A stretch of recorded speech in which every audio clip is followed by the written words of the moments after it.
Stuff had been on the sheep, ground. they'd been sitting on the ground, red worms had crawled into the pots, and that was about $100,000 screw up.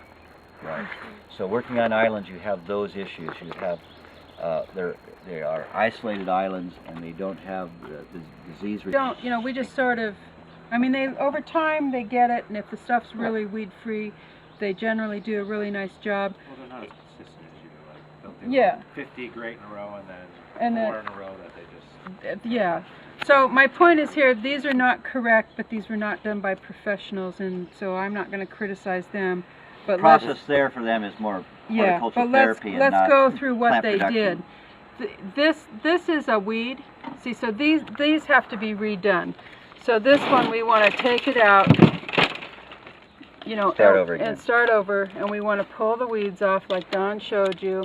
That should really go into a 4-inchy too, don't you think? Rather than a 1 gallon.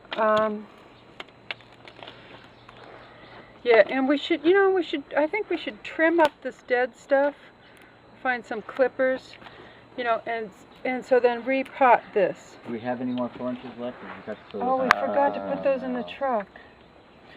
Yeah, And then, weird size. So when what we is go this? through, this is Jalmea, and so when we go through this, do you see this sort of crusty stuff on top here? That's salts, and in this case it's killed this plant. So this is a wetland plant. It is somewhat, it's salt tolerant, but you know, like Don said, these were plants we were saving, and you know, they have been a little bit neglected and abused. What we want to do here is start fresh, so take off that salt layer too. So just pretend the salt is like a weed, you know, and take that off. We could talk so- a little bit about container size too. Okay, and so start there with that one. These pots we bought for Santa Cruz Island for the Scorpion Rock job because they go into a deep flat. It's a 3.5-inch pot instead of a 4-inch pot. Why would we want a deep flat instead of this flat, for example, which holds a 4-inch? Well, you're like carrying them here's on a the 4-inch. island. Why would we For carrying them on the island, right? Yeah, so These plants have to go from the nursery onto a trailer, onto a fishing boat, onto a dinghy, onto a rock. If you're trying to do this with this flat bends, and you drop the flat, and there goes 16 plants in the water or off the cliff, right?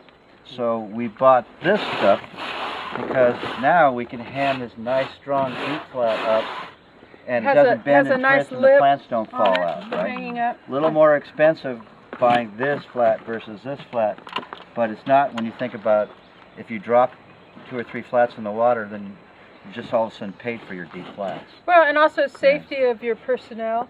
You know, if you're fire lining this up and I'm passing, you know, you want everybody to have a good grip. You know. So picking the container size is part of the plan, right? Is okay. What are the logistics of growing these plants? I mean, of planting them. Well, why didn't we use this one? Then we could get a whole bunch in there. Why didn't we use that small little 2-inch? Plants aren't going to be big enough. Not to enough survive. roots. Right, not enough roots. Right. You want to get coverage as quick as you can. You want those plants to. That way, which that's okay. You know. If So- this was on Santa Cruz Island, I would throw this flat away because it's busted. And if we were passing it and this broke off and we dropped the plants in the water. But for this nursery here, you know, these are just we're just doing these in, you know, as mother stock. That's fine, you know. But I'm gonna throw this away next year just to save money, right? But if it was on Santa Cruz Island, we would throw them away. Or bring it back here. Or bring it back here and use it here. So this is a 3.5-inch.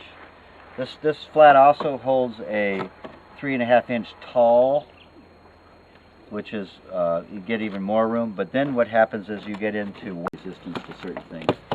Another interesting thing on islands out there, there's no gophers out there. So the plants haven't evolved to have toxins in their roots to sort of thwart gophers.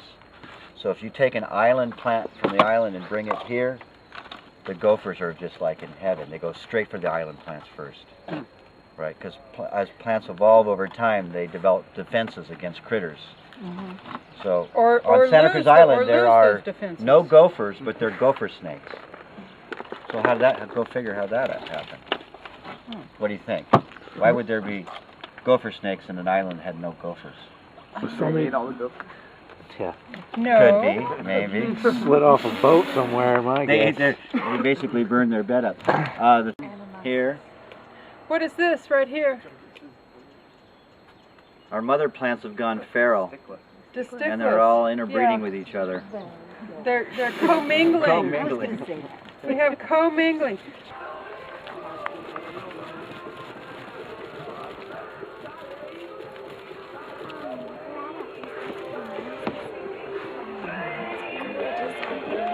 What are you doing out there? Move on through.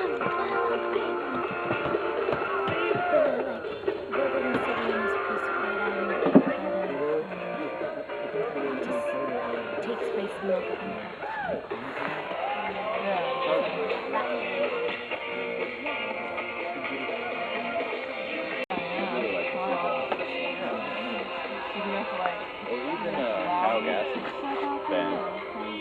You heard of him?